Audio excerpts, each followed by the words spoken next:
about yourself. Myself. How far back do you want to go? Well, what do you do now? I'm a heavy equipment technician for Caterpillar. I'm a mechanic by trade. Well, I think that's a good way of summing it up because I like mechanical things, and I guess I don't really like tie myself to one aspect of it. I'll do anything. I think I could go a lot of places with it. So Yep. that's why I work in the automotive side of things, doing that stuff. If you follow me on Instagram, Yep. people see that. So and then Fabic is kind of my core of what I do. So working on Caterpillar equipment. Okay. Now, what was your career path? How did you come to work for Beyer? Well, I always say that it was an accidental thing. Okay. I was always good with mechanical stuff. Like my mom always says, I would tear apart a vacuum or a toaster when I was like 4 or 5 years old and put it back together. And I always liked building things. Like I'd play with farm sets, and I liked building. I never liked playing with it once it was done, but I liked the process of putting things together. Okay. And fast forward through high school, I liked my shop classes and stuff like that. And a guy I actually went to high school with, he went through the FabTech program, which is Fabic's training program up in Oshkosh. And I'm not sure how he found out about it, but I found out about it my junior year. And our guidance counselor took us up there, both my junior and senior year, to check out the facility. Awesome. So I went through that program. Actually, a lot of the guys I work with went through that same program. It's a pretty young crew that we're with. So we went through that program, and then they basically guaranteed you a job out of that program. So after I did that, it was an 11-month program. I knew I wanted to come to Eau Claire, kind of start my own life up here. So moved up here and started that job, and I've been there. August will be 5 full years, I think. Nice. Okay. So, And how old are you? Are you 25. Okay. 25, God, another youngin. Yeah, All my interview people are so young so far. Yeah, That's good though. Like I said, pretty much everybody that we work with is really young. I think there's a couple of old guys. The crew of mechanics and welders is 15 or 18 people here at this facility, and I'd say that there's maybe 3 guys that are over 40. Okay. Everybody else is under 30. Which is awesome, because when I go out into the field to see my customers, everybody is panicking because their talent is going to retire soon. Yep. And they're trying to figure out how they're going to fill those gaps, and especially just losing the knowledge, right? There's going to be nobody left to train up the new guys. So it really is a big concern. I mean, in all aspects of the trades. I mean, not just the mechanic side of things. My uncle, he owns an electrical company up north, and that's their biggest problem is he has so much work and he's turning it down.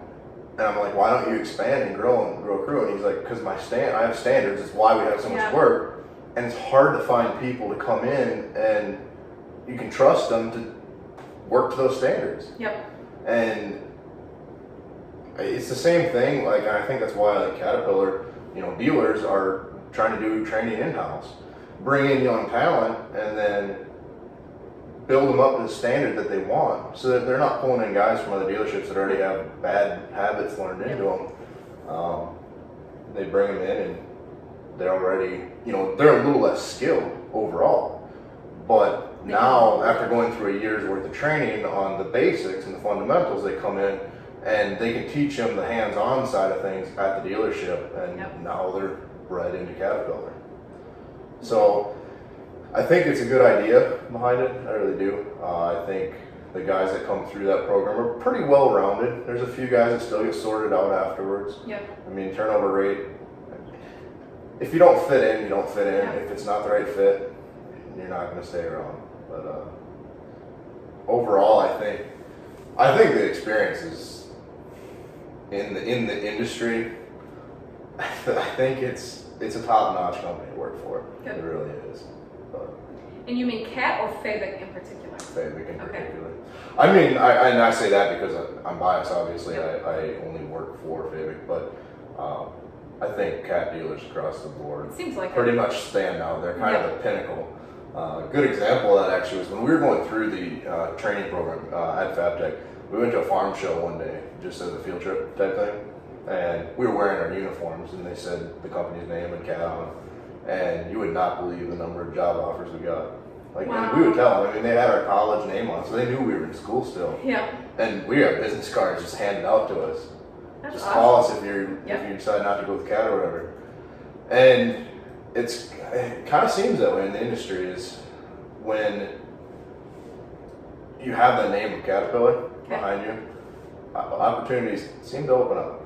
And Caterpillar's done a good job being around for a long time, Yep. and making their name and their quality and all that stand out. So Good. That's great to hear. That was going to be one of my questions. Was how do you, if you could speak candidly, how do you like working for them? So good.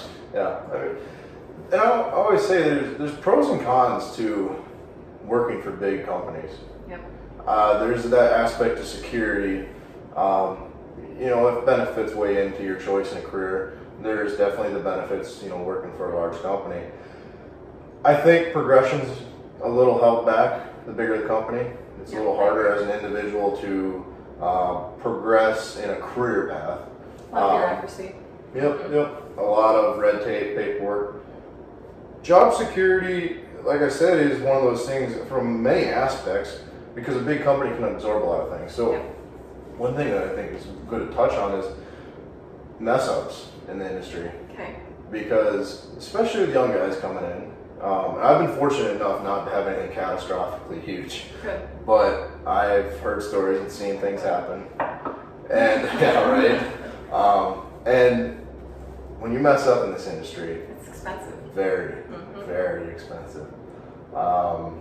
You mess up one small component that might have been, a $1,500 or $2,000 job, and you end up with a system clean out that costs $50,000 or $75,000. Yeah.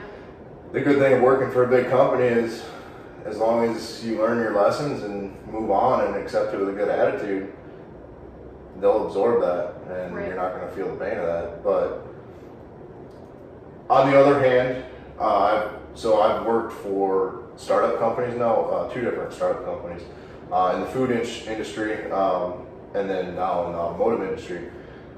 And there is something about the freedom and the flexibility of working in a small business, more responsibility, but the freedom and the responsibility walk hand in hand, and it's just something that I personally really enjoy. Same. How do you think I'm doing this? Right, yeah. So, and from the looks of it, what you show on social media anyway, it seems like you have quite a bit of freedom even working for your show. And, Well, I'm not directly fortunate. yeah, I was just going to say that you're for a distributor, correct? Yeah. So there is something about that. It's just, at this point in my life, I'm not ready to go off on my own and do anything in particular, but I do like the taste of it. That's why I work in different aspects of the industry. I do enjoy it. So Good. I don't know. What would you say you love most about your job with CAT? Or as a heavy equipment mechanic in general? Well, one of the big reasons I actually got into it, kind of looked like when I was finishing up high school and I was trying to decide what I wanted to do. I'd been milking cows for 7 years prior to that, from like age 11 until I graduated high school. And I did the same milking twice a day. Most of the time I did it for 220 cows, and I could do it in my sleep. Yeah. It was just the same repetitive thing. And I just swore to myself, I was like, I'm not going to do something repetitive, like working in a factory or like, I don't know what the options were really in my mind, but it's like, I'm not going to do something that's just the same thing over and over again. And well, working on heavy equipment or mechanic in general, it's always something different, and it's challenging. I just got done with a week of very challenging issues working on a job there. It makes you rack your brain, but when you really get into the work and you work really hard at it, at the end of the day, you feel really good about yourself. Yeah. Especially when you solve it. My problem that I'm working on this week isn't solved yet. Monday should get it solved, but it's one of those things that it's just like, once you get it solved, that feeling of accomplishment, or like you do a big rebuild on an engine or a transmission, and you do the whole job yourself, and you get it back together and it runs and everything's right. It's just a feeling of accomplishment. I can imagine. And I think that's probably one of the biggest things I appreciate out of it. Okay. And I like that feeling of accomplishment. Good. What is there something that you would dislike? I'm trying to get me fired here. No, I I'd have to go back to the bureaucratic aspect of it. You know, the corporate feel of things. Things are so slow. Yep. And there's reasons for everything. I'm pretty open-minded to the aspects of what happened there, or you know, what happens in the corporate side of things, and the reasons why they do what they do. You know, working in small business helps me see some of those aspects from different angles and different points of view. But it's hard sometimes, you know, like the social media thing. It's a difficult issue to kind of resolve and figure out. You know, I've talked to numerous people, and obviously social media and internet is a big thing in this day and age, and it's only going to get bigger. And there's a lot of people doing it. You know, Kelton's a good example of somebody that's really capitalized on it. And I think we're kind of behind in the industry as individuals of like getting involved in this stuff. But it's like, we do such a cool job. Why? I mean, and people don't see it. Like, you know, people see the equipment sitting on the side of the road and like, wow, that's cool. And it's even cooler when you're like driving through a parking lot and you drive up next to a big car and it's like, wow, that thing's big.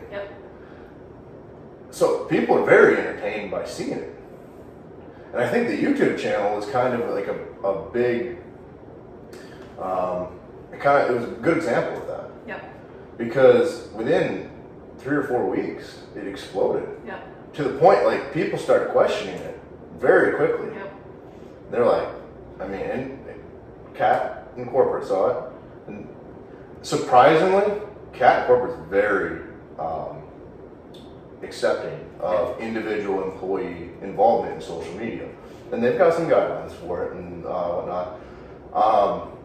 So it's like, they want that out there, and why wouldn't they? Because from a corporate point of view, it's very salesy for them to run social media, and I think that's why it doesn't do very well. But from an individual standpoint, when you see somebody working on a piece of equipment or whatever, it's like, that's really cool. What people love. And people love to get to know the person behind the story. Yeah. They would much rather follow you, from what I understand, than follow Cat themselves. Seems like it. It seems like it. Now, it shoulders a lot of responsibility and liability for them. And that's why, like, the goal is to do it the right way. And for the most part, most people get it, and they like the idea of it, but they just want to make sure it's done right. And there's a balance to it. I mean, there's a balance of like how much time and like effort do you want to put into showing this stuff and do your job the right way. And Kelton does a really good job. I'm going to go back to him all the time because he really is kind of an icon of at least the cat group of people. And it's like, he's very informative and very knowledgeable, and he does a really good job of articulating and explaining it and getting people involved on the social media. It takes a lot of time though. And I've talked to him a little bit about it and how he does it and how he justifies it and everything. It seems like it's pretty accepted there. But that's not the same everywhere. And I guess I would urge people to be careful and ask questions and be you have to. I mean, or you could not work there, I guess. But it's just at the end of the day, you know, like with the YouTube thing, like I went to my boss before I started doing that, and like, oh, that's honorable of you. Ran it by him because I haven't even done that. Right? Like, it's just like, it's kind of the respectful thing to do. I mean, there's a lot of liability. I just wanted to do it right because I had no intention of it going very far. It wasn't really, and it hasn't really yet, but now I know that it will. But the thing is that there's people's lives at risk to an extent, maybe not directly related to social media, but it's a serious business that we're in, and we have to be mindful of it at the end of the day. So I'm not real articulate with the whole online social media thing. I never have been really good with computers, but I enjoy it. Yeah. I enjoy the interaction with people, and I enjoy like showing people what we do. Yep. I think that's at the end of the day. And I don't know if do you know Quentin from Caterpillar? Aren't you? Yes. Okay. Mm-hmm. So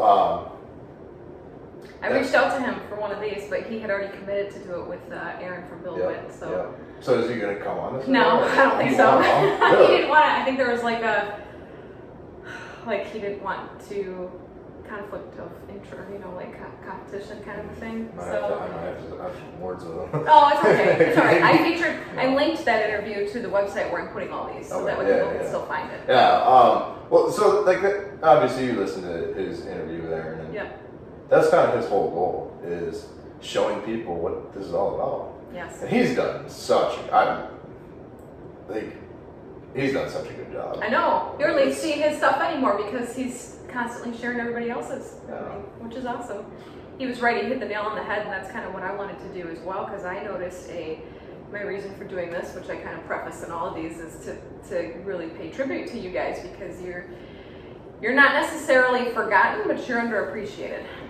And I could see that when I would go into my customers and visit with them, and all of the different hats that you have to wear throughout the day, and all the things that you have to know and deal with. People don't understand that. No. And without you, that company is not. Yeah, I mean, it's a little hard when you're like in the actual role. Like you don't really think too much of it, or like. But when you step back and kind of pull out of it, it's.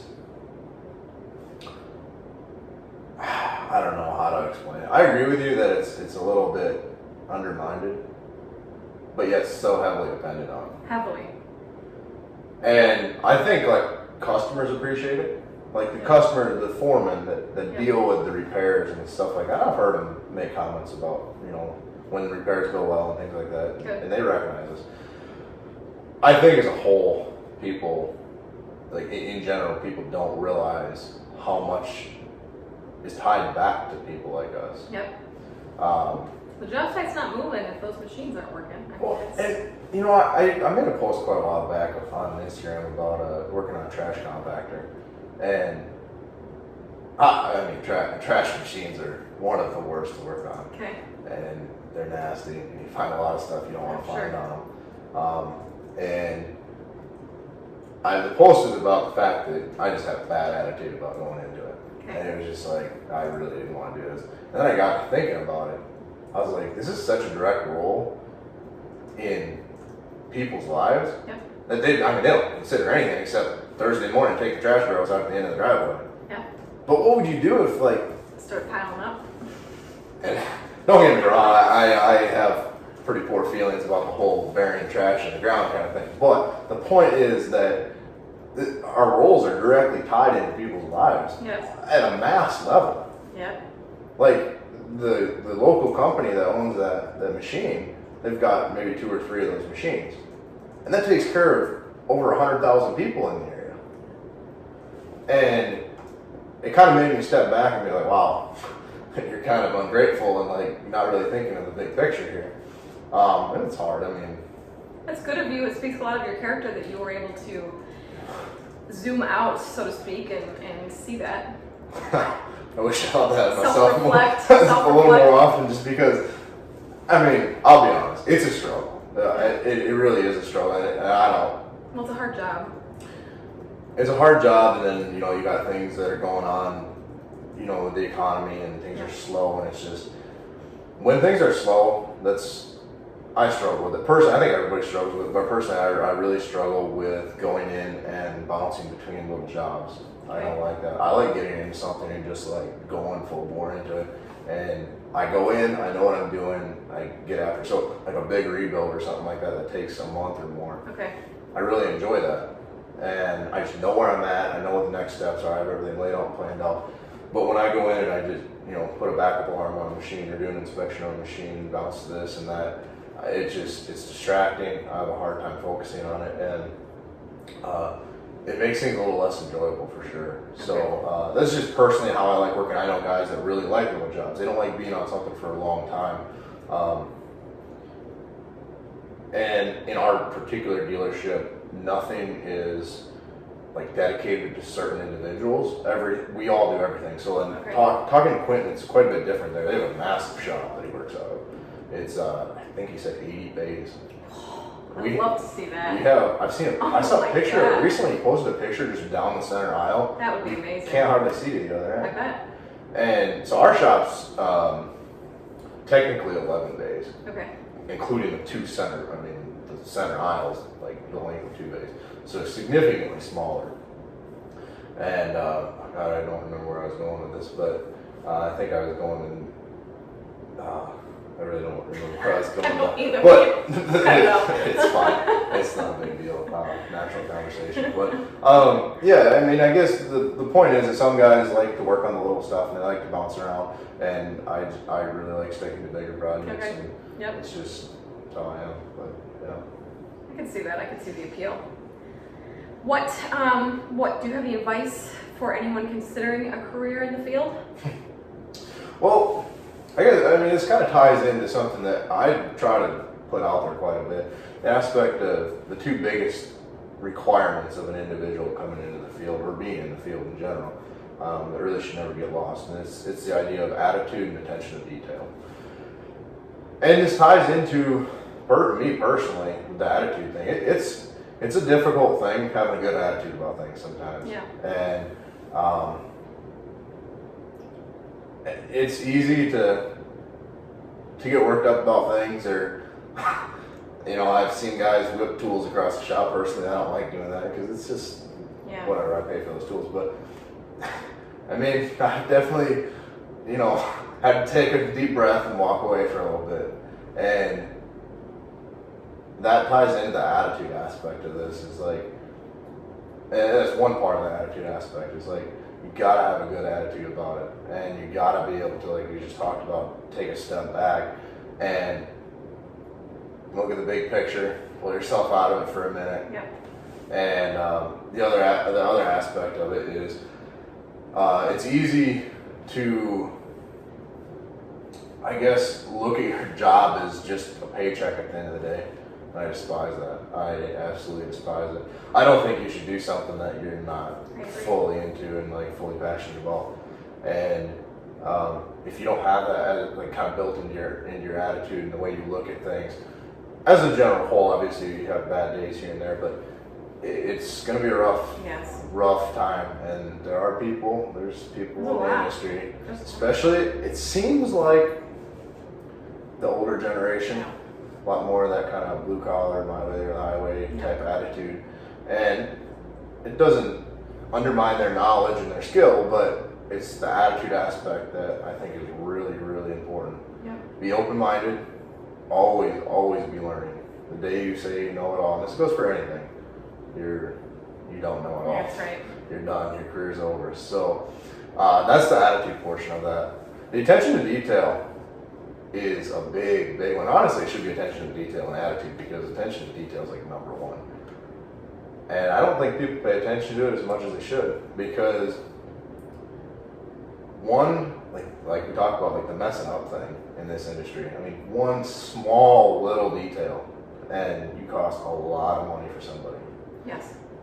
There's a lot of responsibility. Like, you think about it, the age requirement is 18 years old, so you got just 19-year-old guy coming in here, and you're putting, and generally you start off washing some machines and doing inspections, but usually for a year or so. So say a 20-year-old guy, you got $100,000 job. Mm-hmm. That's just the bill, You're putting a machine that's worth hundreds of thousands, if not millions of dollars, into this guy's hands to repair. And I don't care if you've been in the industry 20 years or 2 years. It's a lot of responsibility. Absolutely. And it also ties into the attitude thing. Can you recognize that and understand that and then act upon it? So those are 2 things that I try to put out there and explain as much as I can. And it's just 2 things I live by, 2 things I've learned, sometimes the hard way, sometimes not so much the hard way. And I really try to help other people out with that. So kind of going back to your original question of what my advice would be, those would be the 2 first pieces of advice.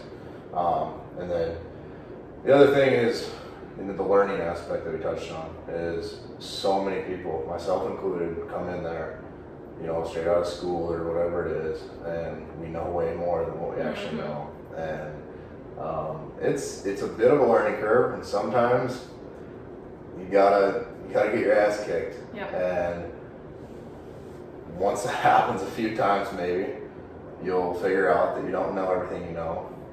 You're gonna mess things up, and you gotta be willing to accept that fact and then learn from it and move on. And the guys that don't, they get sorted out pretty quick. And some people, I'd say for the most part, there's definitely people that don't.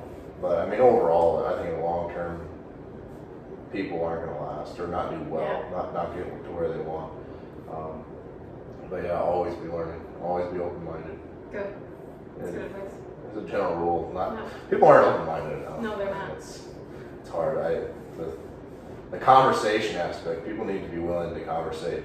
People need to be willing to understand that our little group of people that know each other and work together, and our views on things a lot of times align, because as they say, you are basically the average of the 5 closest people to you.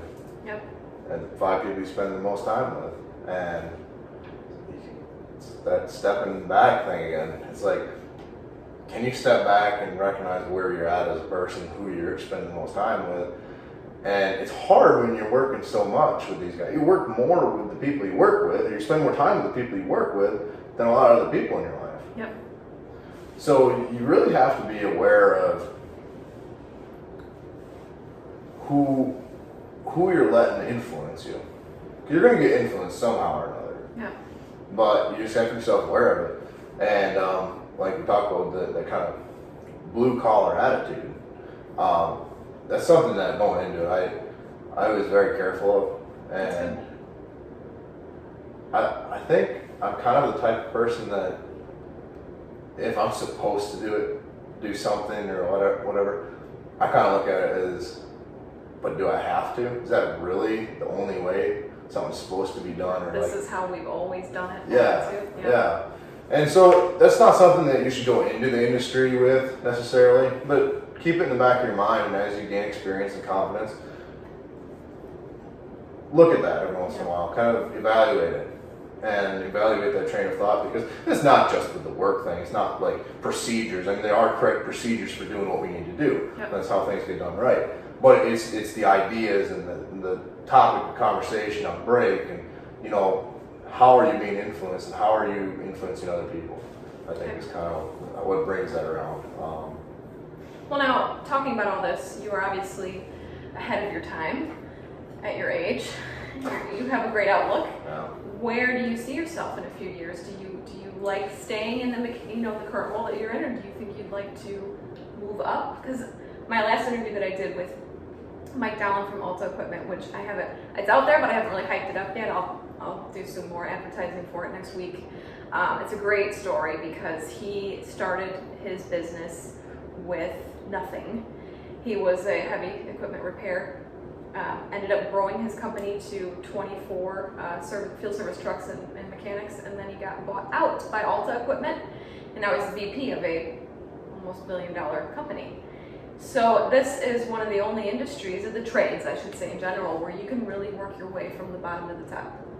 Yeah. What do you see for Christian?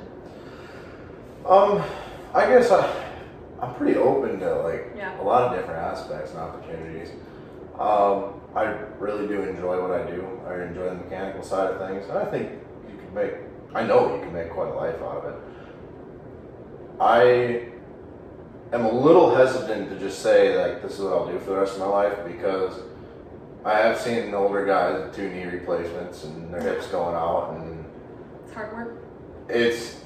That's not where I want to see it. That's not where I see myself. I don't want to run myself into the dirt just to do this for the rest of my life. Sure. I would be. I don't know if you know who Grant Cardone is. Oh, okay, I sure do. So he talks. Him and Gary Vee, they're my guys. Yep. So they actually, I think, a lot of people Andy Frisella, a lot of these different people all talk about the same aspect of how valuable the skill of sales is. So I think that's something that I would consider. Okay. is maybe doing something with sales eventually in the heavy equipment industry. Yep. I mean, it's something I'm passionate about in general. So, I guess I could see myself going that way. I could see myself possibly, you know, the freedom aspect that we discussed. I could see myself doing something on my own too at some Okay. point. I don't know. Yeah. I'm very goal driven, so I have a lot of goals, but I'm a very selfish person too. Yeah. So, and I You're a millennial. well, yeah, right. So no, I just, I despise the idea. I despise a lot of ideas, but the one idea that being selfish and self-centered is a bad thing is not something that I align myself with very much. I think that I'm a big believer of, you know who Sean Whelan is? Yeah. Okay, so he talks about this quite a bit, about about the lion needing to take care of himself before he can take Yes. care of his family and then Yep. his employees. A lot of And people move see on that in as the world. selfishness, but it's really not. Correct. Mhm. And so maybe using the word selfish is the wrong word, but that's how I think about things. Is I need to take care of my own stuff, make sure that I'm in a good place before I can therefore take care of my family and the people around me. And so that includes my personal goals too. Sure. You know, I didn't grow up with, you know, I didn't grow up wealthy with a lot of toys and stuff like that. And so right now that's where a lot of my focus is. It's Okay. like, Enjoy yourself a little while. yeah, it's you know, obviously playing for the future and you gotta be smart, but yet I want to have the toys and Yeah. the fun things that I didn't get to have as a kid. Sure. And I'm not gonna wait till I'm 60 years old to have Wrong those with that. things because, you know, when we have children in the future, I'd like to have them experience that and not have. I didn't have a bad childhood by any means. I don't want to make it sound like that, but I just didn't have the excess. Sure. But I want to give that to my children, and so that's kind of where that train of thought leads. Okay. Is working for those things. Well, I could definitely see you being successful in a sales role and that you understand the machinery so well that you can easily talk to the customer about what their needs are and how to meet them. That's kind of where the train of thought is Yeah. like, you know, establish myself as a technician on the technician side and maybe move into that in the future, and I think that could bring some value to it. And nothing against the salesmen that are being outsourced or whatever, but being in the role of working on the machinery, I think kind of gives you a little better feel for it and a little better knowledge. And I think if you can portray yourself to the customer as somebody that's been in the ditch and working on it, I think that they're going to recognize that as being a little more Absolutely. valuable to them and easier to get along with. So I haven't put a whole lot of thought into that, but that's kind of in the back of my mind. Okay. What I might do. So. Is there anything plaguing this industry that you think needs to be addressed? That you'd like to talk about to the audience? Yeah. So this might be a little controversial, but I like micro quite a bit. I especially recently, I've been, you know, micro. Yeah, of course so I do. I've been following, kind of going back into micro's life. I've been following him currently too, but one thing that he talks about is the whole safety third thing. Okay. And we're seeing that significantly the past couple of years in the cat dealership is a safety first mentality. Okay. And I'm not going to say that there's anything wrong with it, but when I listened to Mike on a podcast last night talking about this and how when we up our safety game, our human nature is to take more risks because it's an equilibrium. Mm-hmm. Naturally, though, subconsciously, just when we put our seatbelt on, he says we're going to drive faster. Okay. When you're wearing a helmet on a motorcycle, you're going to corner more riskily, Okay. if that's a word. But anyway, the point is that when we add in all these safety features, it makes us think less about our risks. Desensitizing. Yeah. Mm-hmm. And I mean, obviously, I want to go home with all my limbs. And I've seen 5 of the guys I've worked with just out of our shop have lost fingers before. Ooh. And it's like, you have to think about it and be smart. But I'm also a big advocate for thinking on your own 2 feet. Having Use common your head. sense. Yeah, have common sense in No, life. that's not allowed nowadays. Right? And so what's going to happen to us if the big company is telling us, to do these certain things, and these are now company policies, and then everybody's just, that's the new normal. Yep. There's nothing wrong with it. Are you kind of gearing towards like what's going on right now in the country as far as? Is that where we're going with this? Yeah, it's a parallel. Okay. We'll put it out. Right. It's a parallel. So it's just that I don't agree with the safety first over everything mentality. Yeah. I don't think that the outcome is going to be what they expect it to be. And I think people, in a general rule, are very soft. I would agree. I Ooh, this is getting controversial. Ooh. I think the majority of people are very soft. And I think that a lot of problems would be solved if people would... And to learn the hard way a little bit? People would harden the fuck up. Oh, yeah, they would. Absolutely. Like, I think that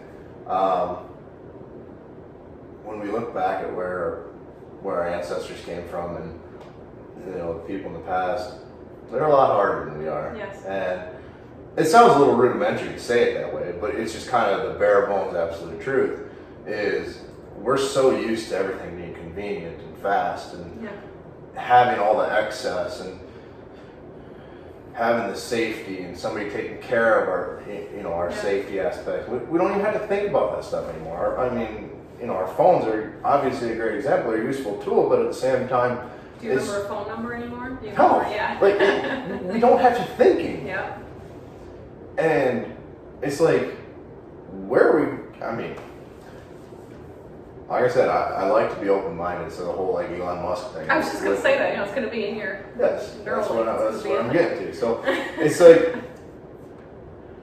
I like to think about like the whole Neuralink thing, and I'm not against it. I don't think that I can see anything at this point that is necessarily an absolute negative about it. But, and that's just the direction everything's going. I don't think there's anything that's going to stop that ball from rolling. Yep. The whole technology and like the involvement in it. But somehow we can't lose ourselves in it and get to where we're at as a society. Big pile of mush. Right? Like, and who knows? I mean, this is quite the train of thought, but it's like, how important are we really? I mean, what is life? I mean, that's the ultimate question. I'm sorry to take the conversation there. My deepest one yet. All right. Because that kind of ends the whole conversation when you go there, but at the same time, it's just like, I guess trying to bring us back to reality a little bit. It's like, let's allow people to think on their own. Yeah. And you're tying this into the workplace as well. Yep. Okay. Very much so. I mean, it's where that's where I think we use our minds the most, generally speaking. I think it's like our biggest tool, and that's what we're being paid for. Yep. For most jobs. And I think it's very important not to get rid of that. And by handing everything to everybody, it's getting rid of it. So. It's tough because, when especially you working for such a big company, in their mind it's all about liability, right? So they have to do everything in their power to cut those costs.